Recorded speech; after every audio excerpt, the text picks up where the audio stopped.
Hello everyone, hope you had a good Vinayak Chaturthi yesterday. Today I'm going to make a mushroom biryani which my kids like, and I learned it from one of the friends. So here I have the water boiling, and I've soaked my biryani rice. The mushrooms are ready and cut. Along with that I have other vegetables, potatoes, cauliflower, and I might also put peas in that. Um, and also for the flavoring I have the mint leaves and onion tomatoes and the mushrooms and finger garlic paste கூட நல்லா வதக்கணும்.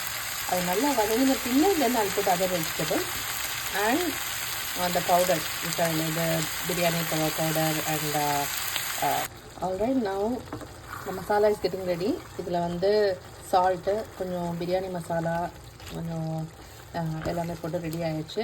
So I think it is getting ready for placing it in the oven. So I'll show you how to do it. இந்த எல்லா பிரியாணிக்குமே வந்து இந்த பாத்ஷா பிரியாணி மசாலா தான் use பண்ணுவேன். We like it. I have found this flavor amazing. It goes very well with any veggie biryani.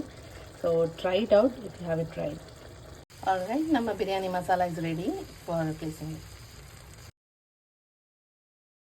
Okay, our biryani is getting ready to get into the oven. It's almost ready. இங்கே வந்து just rice, அதுக்கப்புறம் one layer of curry and another layer of rice. And as you can see, நான் வந்து mint and coriander leaves போட்டிருக்கேன் and this fried onions on the top. அவ்வளோதாங்க. Just ovenல போயிட்டு வெளியில் வந்தால் you are set. That's it. Alright, now it is ready to go into the oven for 400 degrees or 30 minutes. That's it. So இப்போ அவன்லேருந்து இப்போ எடுத்தாச்சு. இதை பாருங்கள், நல்ல சுட சுட வந்து பிரியாணி ரெடி. நமக்கு